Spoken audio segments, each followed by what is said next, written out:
And g'day guys, I'm here at my local hunting and fishing shop in Palmerston North, New Zealand, and this is Andrew. He's the top rifle and gun salesman. G'day Andrew, how are you? Yeah, good Dave, yourself? Yeah, not bad, thanks mate. Good. Hey, there's a few guys I know at work are getting into hunting. They're just getting their firearms license, and plus we're heading up to the Raw, so I'm just wondering if you might have some thoughts about what sort of stuff might be a good sort of option to start out with in terms of cartridge and rifle. Yeah, mate. Yeah, absolutely, Dave. Probably cartridge-wise, one of the main ones that spring to mind is the good old 308. Very reliable, all-round cartridge. Ammo availability too is a big thing in New Zealand at the moment, with obviously a lot of our ammo gets sent down from other parts of the world, and it's not always easy to get. 7mm popular in this country, but America don't really use it, so is often unavailable. 308 does everything and good ammo available for it, so that's probably the pick. If someone just wants an all-rounder, that's one of the best options.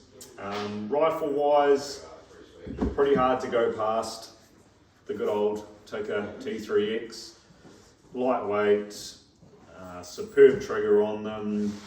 Very, very accurate. I get the sight in a lot of these rifles and you just never see a Tikka that doesn't shoot, basically. That's how good they are. And another option that we're seeing a lot of in the New Zealand market now is the Pagara. This is one of their new ones, which is carbon barrel, carbon stock, lightweight, again, very accurate rifles. And for $3,000, for a full carbon rifle, it's pretty damn good value. The Tikkas vary anywhere between sort of 1800 upwards depending on the model. They're all pretty much the same bones, just a different makeup job basically. And either are very good options. Available in pretty much all calibers really, most things now. Suppressors too. It's almost never we sell a rifle without a suppressor these days. I mean, why wouldn't you have one?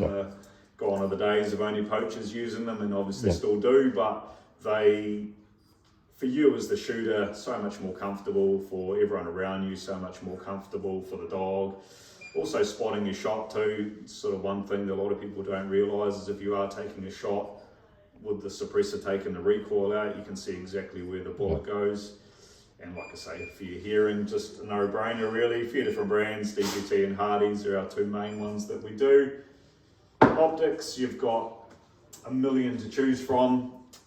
A couple of the standouts for us, the new Swarovski Z5 Pluses. Very, very good scope. Come in a couple of different magnifications that we do. A good one is an all-rounder, the 3.5 to 18. Pretty much covers most bases for most people. And another standout, and one we do a heck of a lot of, is just the little Bearas signature series in the 3 to 15, illuminated reticle, dial up, custom turret available for it, so do lots of those, just take them, sight them in for the customer, we can do all that, order you a dial, and so when that dial comes in, you literally dial it to the distance you're shooting at, and the scope and the turret's done the rest, so nice and simple. Lots of other options as well, and the cheaper stuff if someone just wants a holdover reticle. In particular, Bearas do a very good range of scopes, anything from sort of $400 upwards.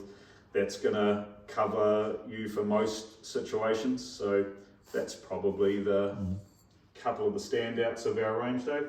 Yeah, and it's interesting you're talking about the custom dial system, because bearing in mind my age is a little bit more mature now, but yep, it's a good way of putting it. Yeah, it offers the ordinary hunter a hell of a lot more capability than what we had in 1990, so as long as you've got a laser rangefinder with you. Absolutely, and I mean, especially if someone of your age, you wouldn't be familiar with carbon fibre and that sort of thing, being more of a wood fluid man, but we've moved on in technology. But yeah, absolutely, custom turrets, it just gives the ability for people to shoot a bit further than what they possibly thought they could do before, because there's not the confusion of apps and drop charts and that sort of thing. They literally are turning it to the distance the animal's standing at and pulling the trigger. Obviously, when you've got to allow for that, it's not just something you grab the scope of the dial up and go straight into it. You still got to take the time to learn the wind, even the pressure of being able to hold a scope steady on an animal when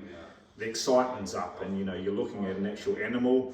Controlling all that can be just something that takes a little bit of practice, but if the actual drop is taken care of by your scope and by the dial, then a lot of the battle of that comes out of it, and the confusion comes out of it.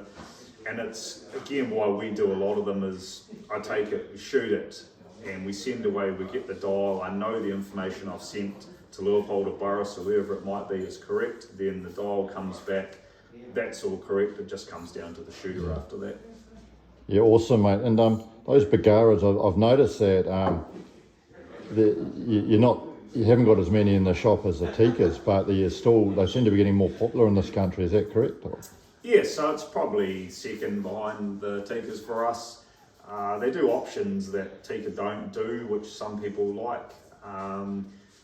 There's, particularly in the carbon stuff, there's a few more options now, and yeah, it's just a brand that's certainly gaining some traction, and it's been around for a long time, so just sort of making the way into the New Zealand market. But definitely good old T3X is still number one, still pretty hard to beat.